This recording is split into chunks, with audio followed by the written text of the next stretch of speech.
Born in a war-torn Iraq under American occupation, ISIL's toxic blend of military know-how and potent ideology set off to conquer the Middle East. The US had dismantled the Iraqi state, purged its leaders, and disbanded its army. Those ex-Saddam soldiers lost their jobs, but kept their guns. And many of them, bitter, angry, and unemployed, joined forces with self-styled jihadists to go to war. ISIL is a direct outgrowth of al-Qaeda in Iraq that grew out of our invasion. Today, their campaign of terror has redrawn borders, deepened Sunni-Shia divisions, and struck targets worldwide. Many blame my guest for Iraq's descent into chaos. This is not a country in anarchy. He was chosen by President Bush to rebuild the country. Thanks for taking this on. I'm proud of you. But his critics called him a colonial viceroy, a dictator, the man who broke Iraq. I leave Iraq gladdened by what has been accomplished and confident that your future is full of hope. I'm Mehdi Hasan, and today I'll go head-to-head with Paul Bremer, appointed by George W. Bush to run the US-led Coalition Provisional Authority in the wake of the Iraq War. I'll be asking him how personally responsible he feels for the birth of ISIL and for the hundreds of thousands of deaths in that country. There's no panel, no audience, just me and him.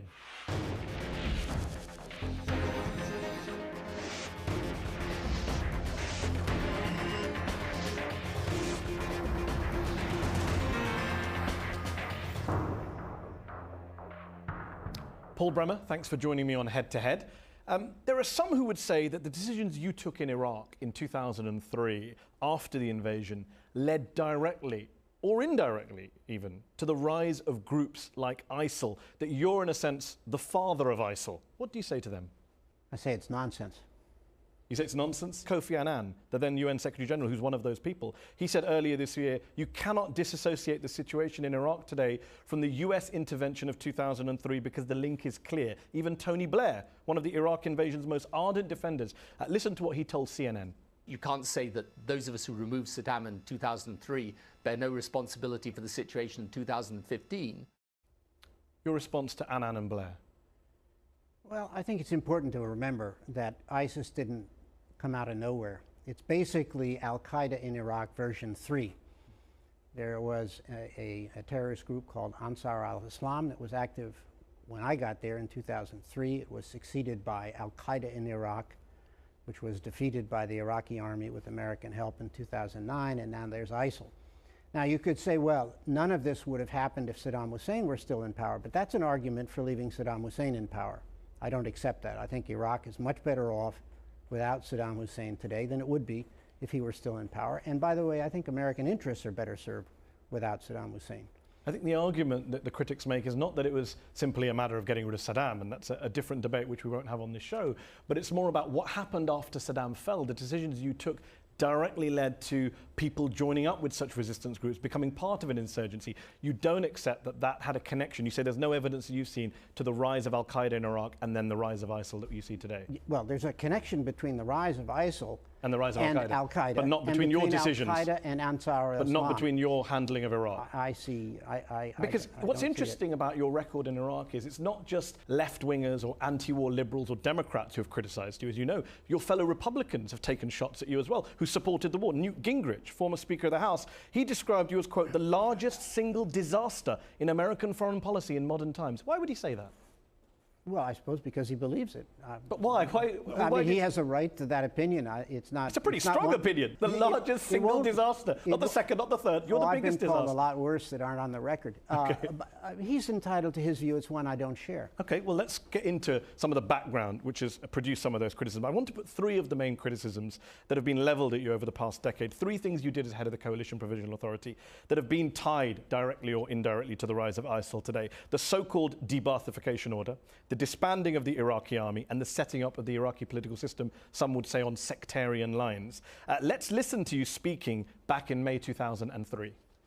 The Coalition Provisional Authority disestablished the Ba'athist Party on April 16th. Shortly, I will issue an order on measures to extirpate Ba'athist and Ba'athism from Iraq forever. We have and will aggressively move to seek to identify these people and remove them from office.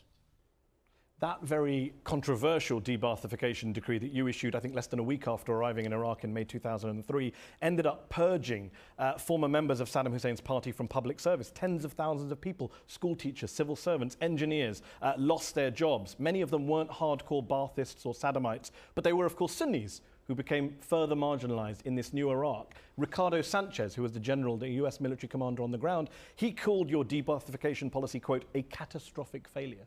The de-Baathification decision was made on recommendation of the thousands of Iraqis that the State Department had consulted with before the war in the years 2001 and 2002. There was no dispute about the fact that something had to be done about the party. The de-Baathification decree that I issued was carefully drawn to affect only 1% of the Ba'ath Party, about 20,000 people. The mistake I made, and I have freely admitted it, was I said we're not going to be able to make the fine distinctions about whether Abdul joined the Ba'ath Party because he believed in its ideology or he joined because it was the only way to get a job. I said we're going to have to turn it over to Iraqis to make those distinctions. The mistake I made was turning it over to Iraqi politicians, who then did what you said. They then applied it to teachers and people who were not part of the and as they were doing that, what original were you doing? decree. Just watching? No. I pulled it back. I had to reverse the decision of the Iraqi De-Baathification Council. I worked with the Minister of Education to put 11,000 teachers who had been inappropriately affected back to work, and I took the authority back from the Iraqi politicians. What I should have done is I should have found some Iraqi judges, and there were plenty of judges who Saddam paid no attention to because he didn't use the court system. I should have put a panel of judges together who could have made those distinctions and who could have kept it from becoming a political football. Some say you should have also listened to your own advisors who you found in Baghdad working for the US. General Jay Garner, who was the director of the Office for Reconstruction and Humanitarian Assistance in Iraq when you arrived there, he said he tried to persuade you to soften the de-Baathification order, but you said to him, quote, "I'm not asking for your advice. The CIA station chief told you not to do it. He warned you, if you do this, you're going to drive 30,000 to 50,000 Baathists underground by nightfall." And you reportedly replied, "It's not open for discussion." Do you wish you'd done a little bit more discussion before you made such a controversial decree? As a matter of fact, what I did do, they were intending to issue this decree even before I got to Iraq, and I said to the Defense Department, I think I should get out there and talk to some of the other people about whether we should do this or not. That's why it came a week later. A week? You did a week of talking for such a major move. A week's not very long, some would say. The Ba'ath Party had already been outlawed by General Tommy Franks a month before that in the Freedom Message he issued on April 10th, 2003. Yes. The only question was it was clear the Ba'ath Party was going to cease to exist. It had already ceased to exist. The question was, what do we do with the members who are the top members? Yes. And the decree was drafted intentionally to affect only the top members, 20,000 people, is what the station chief told me, not 20 to 50 or whatever that 30 to 50,000, he didn't say. What he said to me was 20,000, which conformed with what I had heard from the Pentagon. So you're saying you didn't disregard their advice. The advice as they relate is not what you remember them saying to you? Correct. Okay. You gave a second order in May 2003, less than 2 weeks after arriving in the country, to disband and dissolve the Iraqi army. General Colin Powell, Secretary of State at the time, says he wasn't consulted on the decision to disband the army. He didn't agree with it. He said it resulted in Iraqi soldiers being left, quote, jobless and angry, prime recruits for insurgency. General David Petraeus, who you've since praised for the surge, who went on to become CIA director, he says that the order to disband the army created, quote, tens of thousands, if not hundreds of thousands of additional enemies of the coalition. And we now know that ISIL is full of ex-Iraqi army colonels, generals, majors. They seem to be vindicated in what they said. First of all, neither Powell nor Petraeus said anything like that in 2003. Well, you didn't tell Powell, did you? He said, I didn't know about it. Had you talked to him, he might have told you that. My job was in Baghdad. My job was not coordinating the American government in Washington. My reporting channel to the president that he set up was through the Secretary of Defense. Secretary of Defense was fully informed, as was the chairman of the Joint Chiefs of Staff. Powell was Secretary of State.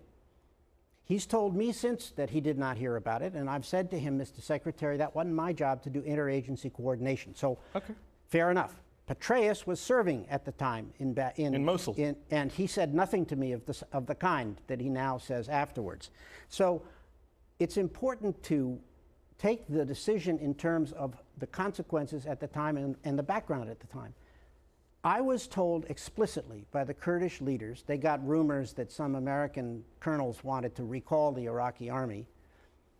Explicitly, the leaders of the Kurdish parties said, if you recall the army, we are going to secede from Iraq. The Kurdistan will have nothing to do with that. The Shia, who represent whatever, 60% of the population, were cooperating with the coalition, and they too heard these rumors that we were going to recall the army.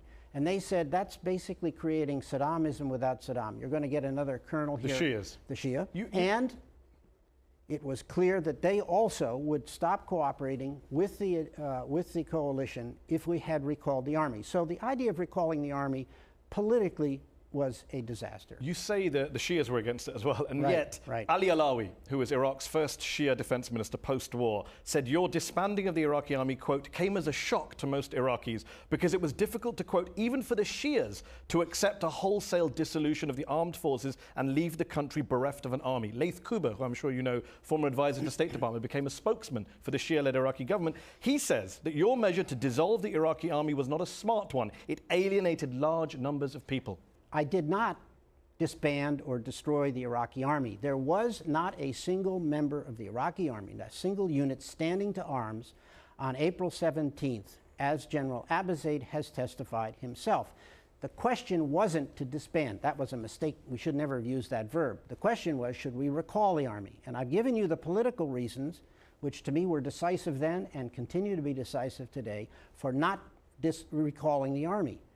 So the argument that we threw a bunch of people on the streets, first is wrong, they were already home. Secondly, that they had no income is also wrong because we paid them retirement and they were free to go out and set up businesses, they could set up newspapers. They were in a war-torn country with a shattered economy, it wasn't exactly a free market utopia at the time. Do you know, 3 weeks after I got to Baghdad, there were already 100 newspapers being printed in Baghdad. Okay, so don't talk down to the Iraqi people. They were I'm not sure every soldier wants to become a journalist, with respect. Maybe every soldier didn't want to be a journalist.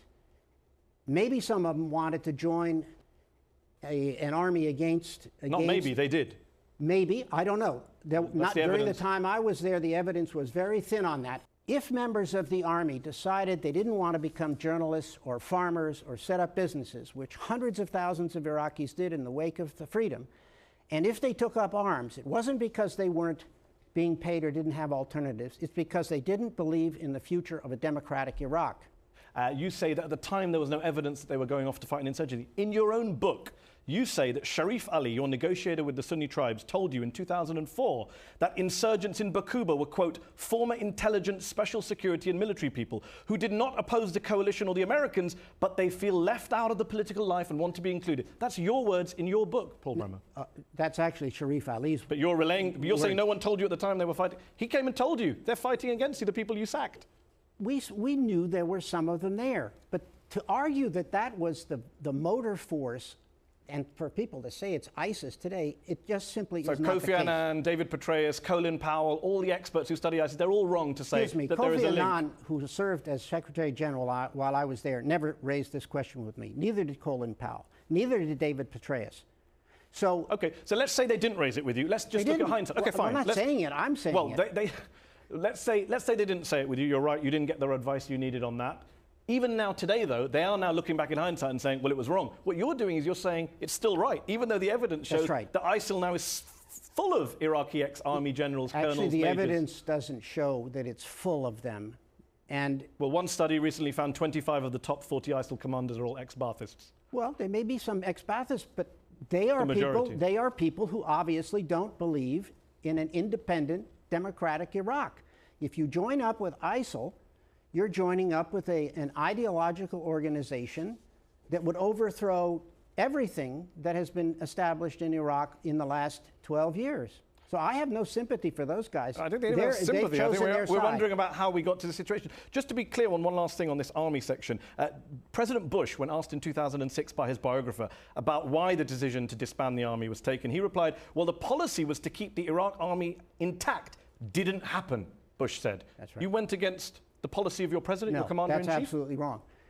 What he meant was, before the war, and that's been well documented, it's also in my book, before the war, They had hoped that the Iraqi army would be able to be used on reconstruction projects. That was the argument that had been made before the war. But as I said earlier, the fall of Baghdad on April 9th, there was not a single unit of the Iraqi army standing to arms anywhere in the country, according to the general in charge. And you didn't want to recall them, as you've just told us. You didn't want to recall them. Right. And yet the policy of the White House was, quote, the Iraqi army be maintained as an institution because we believe that it would be dangerous to put 300,000 men on the street with guns without jobs. That was the White House policy, according to the White House guy in charge, Frank Miller of the National Security Council.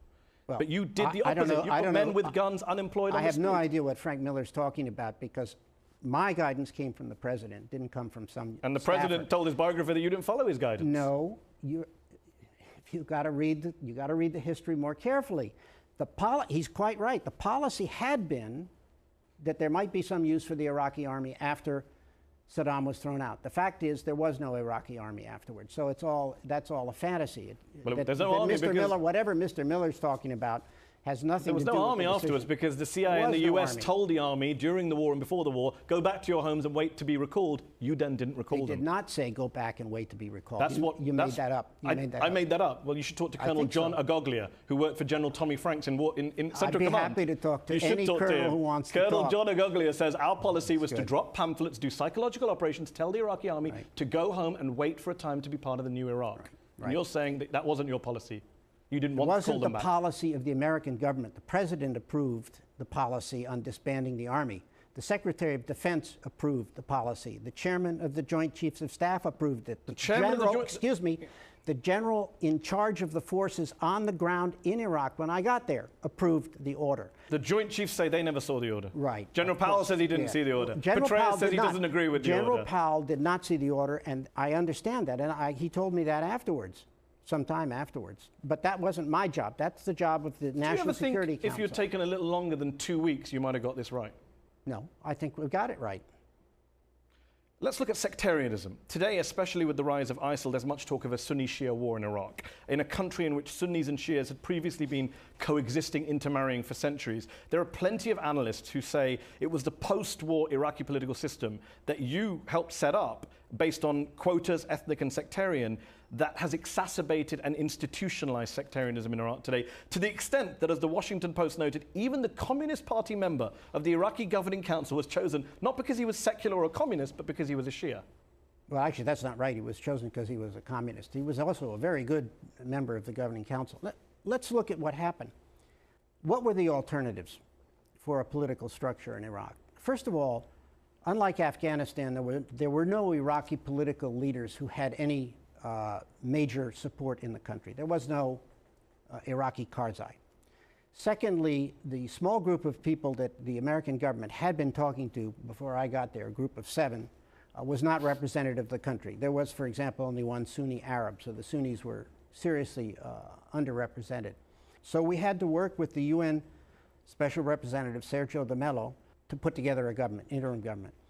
He and I both would have preferred to put together what could be called a technocratic government, but the problem was there were no technocrats available who could stand up to the job. You sacked a lot of them by debuffing them. No, I didn't sack them. In fact, what we found in the ministries, there's another myth going around, so I'll save you a question, that the de-Baathification collapsed the Iraqi government. That's absolute nonsense. So the question was, how do we get to a reasonable-sized interim government that is representative of Iraq?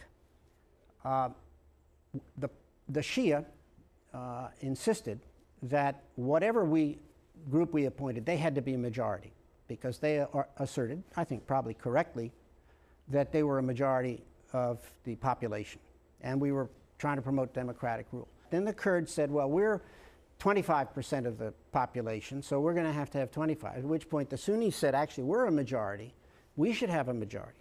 So the insistence by the Shia on having a majority set in train a path which regrettably did exacerbate sectarian tensions as time went on, because once the Governing Council was in place, the Governing Council then replicated these sectarian... So you accept with hindsight that was the wrong way to go about it? It was the only way to go about it. It certainly was not ideal. Nobody has ever come up with a better way to have done it. Do you have a better idea? Have you read a better idea? No, but I about what wasn't to appointed to go to Iraq No, and but you're consult with asking many questions. people. Well, I am you've asking done a lot questions. of research. Why don't you have a better way? I do have a lot of research here. Ali Khaderi, who was the longest-serving U.S. official in Iraq, U.S. diplomat, former colleague of yours, he said you, quote, foolishly laid the foundations for a deeply divided, exclusionary, sectarian new Iraq. That's your former colleague. Look, nobody has come up with a credible way we could have moved, we could have moved to democratic government in Iraq other than appointing an interim government. And nobody has told me how to avoid, in the face of the Shia, the Kurds, and the Sunnis insisting that it be representative of the percent of population they had, nobody has told me of a way to have avoided that. There was no, I don't say it was an ideal solution. It wasn't. It happens to have been the least bad solution that we could The carry reason out. you get so much criticism, I guess, on this is because generally the whole approach of the US to Iraq seems to have been one based on very little evidence-based research or actual investigation of what was happening on the ground. Peter Galbraith, the former US diplomat, wrote in his book, The End of Iraq, that a group of Iraqi Americans went to see George W. Bush in the White House shortly before the war. And after having a chat with him, it became apparent to them that President Bush didn't have a clue as to the difference between Sunni, Shias and Kurds, wasn't even aware of how deep those differences were within Iraq. When you arrived in Baghdad, were you aware of the differences between Sunnis, Shias and Kurds and the history of Iraq? Well, I was as aware as I could become. I had served in the region, in Afghanistan, admittedly, not an Arab country, but a country with also a small, in that case, a very small Shia ethnic or sectarian group. I had traveled as a diplomat throughout the region, though never to Iraq. I certainly did not consider myself an expert on Iraq any more than I do But given today. those fissures have underlined I so much of understood this. that they were, well, no, they were pretty clear by the time I got there. You didn't have to be, a genius to figure out. I had an extraordinary group of very able Arabists, both American and British, who were assisting me. So there was no doubt. We knew that we had a problem. Maybe the president, maybe he didn't have the detailed knowledge that Mr. Galbraith says he has before the war, but he certainly understood the problem by the time I came into government in May. In your memoir, My Year in Iraq, you recall a conversation with Sharif Ali, who had served as a negotiator with Sunni leaders in Anbar, and who told you about grievances and marginalization and warned you to expect them to retaliate, to get angry and retaliate in some way. You wrote that you told him if that was the case, quote, you'd better start praying for the Sunnis. If the Sunnis decide to use violence, there is no place for them in new Iraq. Surely in hindsight, that was the wrong thing to say, given today's Iraq is all about who feels part of a new Iraq. Well, I don't know. I don't remember that conversation. The conversation... It's a conversation you wrote about in your book. Yeah, I don't remember the conversation. Okay. Well, I'm telling you the quote. Do you regret saying that? It's in your book. I'm quoting from your book. That you said that they better pray for the Sunnis if they don't want to be part. They won't be part of a new Iraq. It was a correct assessment. The Sunnis needed, and at that time they were involved in killing Americans. The Sunnis needed to decide that they wanted to be part of a democratic Iraq, and most of them did. Most of them did. On that note, we're going to have to take a break. When we come back in part 2 of Head to Head, we're going to be discussing the torture at Abu Ghraib and how to defeat ISIL. Join us after the break.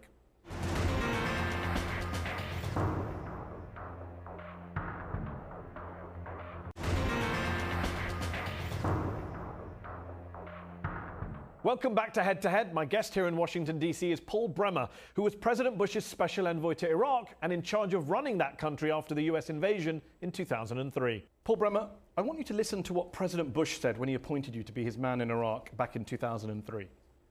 Jerry Bremer has agreed to become the presidential envoy to Iraq. In selecting Jerry Bremer, our country will be sending one of our best citizens. He's a man with enormous experience. He's a person who knows how to get things done.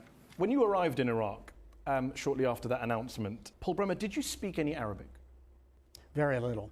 I had learned some Persian when I lived in Afghanistan, and I could make a salam alaikum and halachan tatur, which is the Persian version. I did not speak much more than a few sentences. Had you served as an ambassador to any Arab country? No. And had you ever worked on post-war reconstruction anywhere in the world? No, but I had lived in 3 countries that had been occupied by the Germans and reconstructed after the war, the Second World War. So, and if you live in those countries, you get a strong feeling of what it's like to be in an occupied country. So I had a sense, and I didn't like the fact that we were called an occupying force. It was something the lawyers foisted on us. Well, it was true. It was true, but it didn't have to be called that. The reason I asked those questions about your background is, according to the Special Inspector General's report on the work of the Coalition Provisional Authority that you ran, you were seen as a, quote, diligent, intelligent public servant. But the report adds the choice of Bremer raised some eyebrows. He had never participated in a joint civilian military operation, had little experience in international development, had never served in the Middle East, and did not speak Arabic. Do you think you were the right man for the job, the best man for the job? Oh, I'm sure there were plenty of people who could have done it better. No did you question. Not think, when President Bush came to you, did you not say, you know what, this is not my thing, I don't have the requisite skills? I've spent almost all my life in public service. I believe in public service. I believe it is an obligation of an American citizen to serve his country if he can. And I believe no American citizen should say no to the President of the United States unless he has some major moral or health reasons for doing it. So when the President whatever job the President offers you, you take it even if you're not qualified to do it? You'd be surprised how many people in Washington take that offer. So I'm not saying it would be me.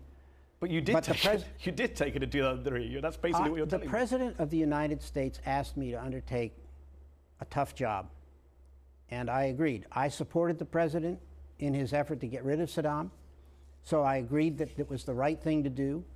I don't know why, in the end, I wound up on the short list, but I did, and I'm sure there were half a dozen people who could have done it better. That's not the argument. The question is, what did I do? How well did I do with the hand I was given? Okay, well, you've been criticized not only for the decisions you made as head of the Coalition Provisional Authority after the war, some of which we discussed, but also for the way in which you made them. Muwaffaq al-Rubai, who was a member of the Iraqi Governing Council in 2003, 2004, later National Security Advisor, he says you told him that you had, quote, inherited all the power of Saddam Hussein. And when he asked you, what's left for us, the Iraqis, your reply to him was, you are my advisors. Did you see yourself essentially as a dictator? No, and as a matter of fact, I explicitly gave to the Governing Council all of the authority to, the only thing they couldn't do was pass a law. They could pass laws, bills. I had to sign them. Under international law, I had the authority and the only authority to sign laws. When the ministers were appointed, and they were appointed by the Governing Council, not by me, in September of 2003, I called them together and I said, you ministers are in charge of running your ministry. I will support you. And I never once overruled an Iraqi minister in a decision that he or she made in the next year. So we devolved full authority onto the Iraqi ministries, and we tried to get the Governing Council, of which Dr. Rubai was a member, we tried to get them to play a more active role. They, for a variety of reasons... I mean, he's saying otherwise, but... Well, he can say otherwise. I mean, I have the records of the meetings with the Governing Council, so... Before you went to Iraq, you addressed a group of business leaders in the US. You said, we're going to be running a colony almost in Iraq. A colony. Bad choice of words. Okay.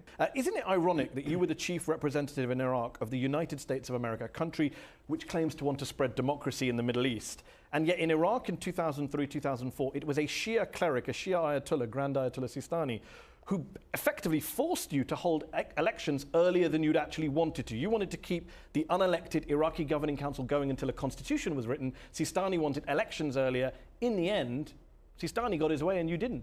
Right.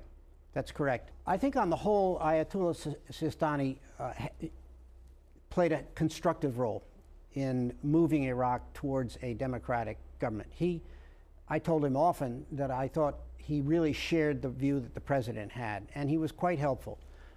His insistence on early elections was, I think, a mistake, and there was nothing we could do about it. You were just saying to me earlier that what would you do instead? There was no alternative. How do we get a representative government? Right. Well, some would say the alternative was let the Iraqi people pick a government. You were stopping them from doing that. The Iraqi people had no way to pick a government. They had no constitution.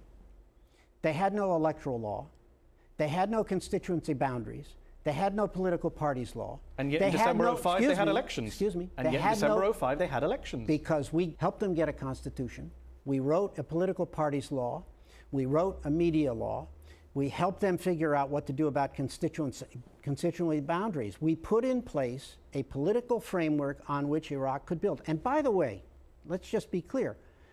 Since then, they held a referendum in which they approved a constitution. They have held 6 elections, And we have just seen the fourth successive peaceful transfer of power in an Arab country, something that's completely unprecedented. Now, there are a lot of problems in Iraq today, but I am saying that we put in place a political framework that led Iraq to a democratic government, and that has largely succeeded so far. They've got real problems today, no question.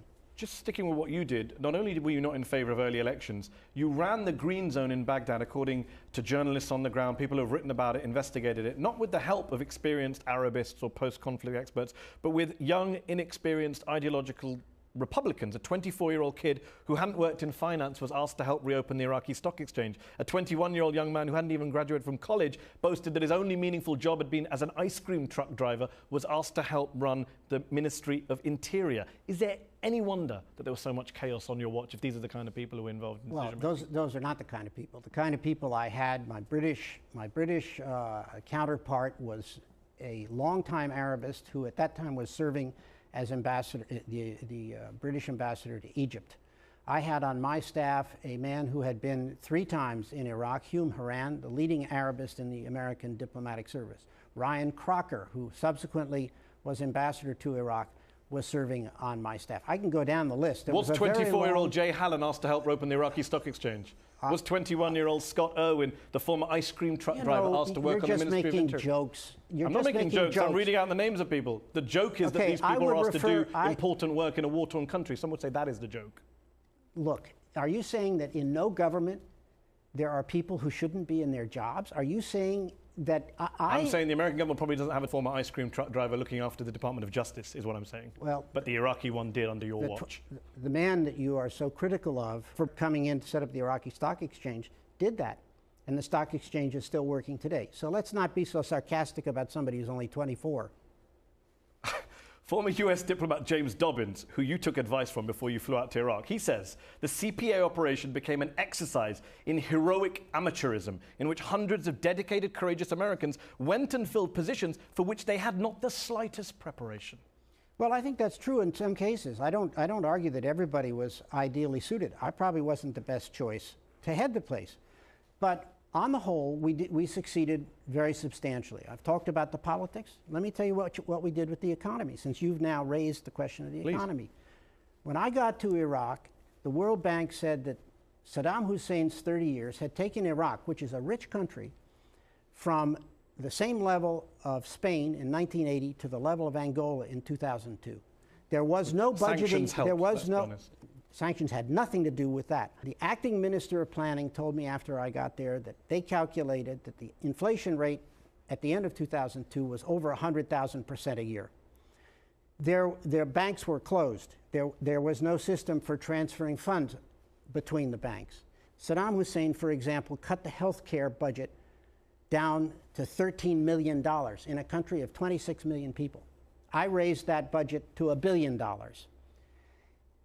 According to the World Bank, at the end of 2002, Iraq had the highest infant mortality rate and the shortest life expectancy of any country in the region. This was a rich country until Saddam got his hands around it. It was not the sanctions.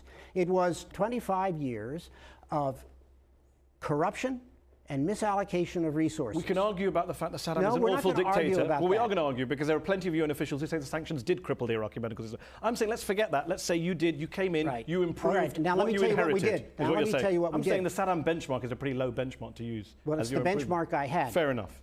So take inflation. When I left, inflation was no longer 100,000%, it was 15%. Unemployment was no longer over 50%, it was 10%. I'm talking about June 2004. I had increased the health care budget from $13 million to $1 billion. Infant mortality today, by the way, has been halved from the time I was there. We put in place a political structure and we improved the economy dramatically. One of the most controversial episodes that took place on your watch was the revelation of torture and abuse in US detention centers such as Abu Ghraib. Let's listen to what George Bush and your former then boss, the Defense Secretary Donald Rumsfeld, said about that. I told him I was sorry for the humiliation suffered by the Iraqi prisoners and the humiliation suffered by their families. I told him I was equally sorry that people have been seeing those pictures didn't understand the true nature and heart of America. I feel terrible about what happened to these Iraqi detainees. They're human beings. They were in U.S. custody. Our country had an obligation to treat them right. We didn't, and that was wrong. So to those Iraqis who were mistreated by members of the U.S. Armed Forces, I offer my deepest apology. Have you offered an apology for what happened at Abu Ghraib? You were the guy on the ground. Yes, I went immediately that I heard about it with General Sanchez, who was in charge of the American forces, to the Iraqi government and made my apologies for what had happened there. Sanchez also made his apologies, and it was a disgrace. You say in your book that the first you learned of it all was in January 2004. Right. Yet in May 2003, the top UN official in Iraq, Sergio de Mello, raised his concerns with you about the treatment of detainees. In June and July 2003, Amnesty wrote to you letters detailing torture at US detention centers. In November 2003, Iraq's then human rights minister says he asked you for permission to visit Abu Ghraib and you turned him down. Are they all lying, or did you just turn a blind eye to what was going on in these places? Well, neither. I assume they're not lying. The only one of those three that I have a memory of is the Ministry of Human Rights, and I don't remember turning him down. So then he is lying. The first time that we knew that we really had a problem there was in January when some film was released. I immediately gave instructions. I was in Washington that day. I gave instructions for us to put out a statement condemning it. Our military said they had an investigation ongoing about it, and it then was effectively out of sight from us until I think it was in May or in April or May so the people who say they warned you about it, they're either lying or you don't remember, or someone. I don't. I mean, Amnesty published letters June and July 2003 saying there are the allegations. Right. Did you investigate? Yes, on the we basis did. Of that? Yeah, I and did. You didn't find anything. No, but. Well, you were in charge of the Iraqi prison system. Right. No, I wasn't technically in charge. I was not in charge. That's actually wrong. The military was in charge. I was not in charge. You said in your own memo that you were in full control of the Iraqi prison system. That's your memo, June 8th, 2003, Coalition Provisional Authority. But it was run. But you were in charge. That is correct that you were in charge. The system was run by the military, and I had frequent meetings with General Sanchez and with General Abizaid about the reports and about the need about the need to reduce the number of prisoners we were holding. We had no mechanism to even know who we were holding or how many people we were holding. The people who were involved in the awful stuff going on at Abu Ghraib were serving military officers from the National Guard. I was not in the chain of command for anybody in the military. That's very clear under American law. So do you regret saying you were in full control of the Iraqi prison system when you clearly weren't? I meant that it was my responsibility to get the prison system set up and going. Because a lot of your critics, people who have reviewed your book, they say that the problem with Paul Bremer is, on the one hand, he was this all-powerful authority. He said, I was the paramount authority. But when things go wrong, he blames the US military, he blames the Shias, he blames everyone else. I've taken full responsibility for the mistakes I've made. But you think there are fewer than your critics? Well, that's the problem. If you made a list of the mistakes the critics say I make, we could sit here for 16 hours. You wrote an op-ed in June 2014, which was headlined, "Only America Can Prevent a Disaster in Iraq." As we've discussed on this show, many would argue that America created the disaster in Iraq. Let's put that to one side. What would you now be doing in Iraq that President Obama isn't? Well, I think there are three things in Iraq that have to happen. First of all, a much more vigorous air campaign. Secondly, we need to get special forces on the ground, and we need to get them integrated into Iraqi forces at the battalion level. Get them out front, and it's risky, but help them do with their planning, help get intelligence to the operators who are out there, and indeed conduct special operations forces. Thirdly, we need to get more heavy equipment to the Kurds. The Kurds are the best fighting force in Iraq. They are defending a 1,000-kilometer-long front. In the end, I agree with the president's stated objective, which is to defeat ISIL. That's the right objective. But that requires a more substantial effort by America. You say you want to get US Special Forces on the ground out front, you say. there are plenty of analysts who say that sending in US forces, boots on the ground, is playing into ISIL's hands. Dr. Peter Neumann, a terrorism expert at King's College in London who studied the group extensively, he says ISIL is, quote, aching for a conflict with the West. He says the execution videos were bait to provoke an overreaction. ISIL spokesman al-Adnani himself last year was taunting President Obama's airstrikes. He said, is this all you're capable of doing in an online video? Are America and its allies unable to come down to the ground? Why do you then want to give ISIL what it so clearly wants? I don't want to give them what they want. I want to defeat them. What defeating them is going to take... on the ground, which they want to do. They see that as another quagmire. We have boots on the ground. We have 3,500 Americans on the ground. How many do you want? I don't know. I'm not a military expert. I can't say. 100,000, 10,000? No, roughly. It's probably 10,000, maybe a few more. And that will lead to the defeat of ISIL, which controls a third of Iraqi territory. You're a military expert, are you? No, I'm not. Okay. ISIL has the biggest weakness, which is a repugnant ideology. Iraqis do not support a group, and we saw that when al-Qaeda in Iraq overplayed its hands. Iraqis do not support a group that practices beheading, rape, and enslavement of women, and crucifixion of children. Horrific. That is not the Iraq I know. That's not the Iraq I like. And that's not the way they will take charge of Iraq. So they are weak.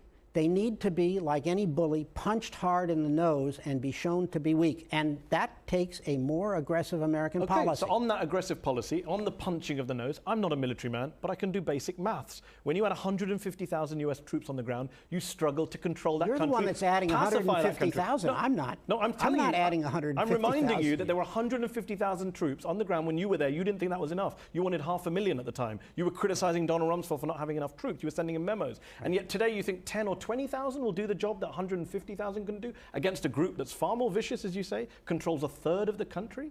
Yes. Really? Yeah. Well, I think we probably need some thousand more, 2,000 or 3,000. I don't know the number. You'd have to ask the military experts. It can be done. There is an American-trained Iraqi army that is being reconstituted. That needs to be brought forward again. Don't forget, by the end of 2009, al-Qaeda in Iraq had been defeated by the Iraqi army with American help. So it can be done. It doesn't need 150,000 troops. Okay. Before we finish, I want to remind you what President Bush said when he awarded you the very prestigious Presidential Medal of Freedom back in 2004.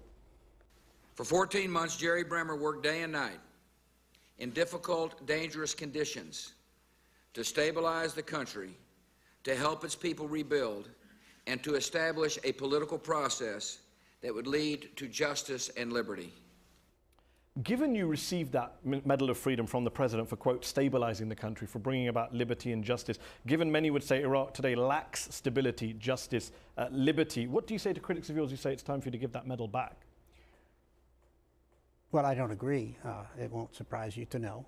I did those things that the President said. The Iraq that we were talking about at the end of 2004 and the Iraq today is indeed a democratic country. It's not stable, and it's not stable largely because the president's successor, President Obama, pulled the American troops out at the end of 2011. That was President Bush's decision to withdraw troops in 2011. You know that, and I know that. It was signed in 2008 by the President of the United States, George W. Bush. Right, but what you also know, if you've done your homework, as you appear to, is that President Bush intended to have 20,000 to 30,000 troops after 2011 under a new status of forces agreement. President Obama pulled all the troops out. Actually, the Iraqi Democratic government that you praised said, we don't want them here, we're not going to give you immunity. No, across the spectrum, Kurds, Shia, Sunni said, we don't want American forces staying. Right. That's the government you were praising, a democratic government. You can't insist on keeping troops in the country. Prime Minister al-Maliki told President Obama he was willing to sign the status of forces agreement.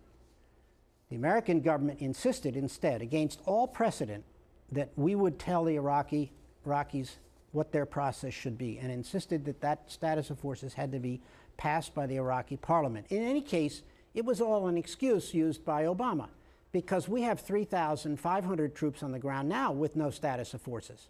So it is seen for what it is, an excuse. How long would you stay in Iraq for? Forever?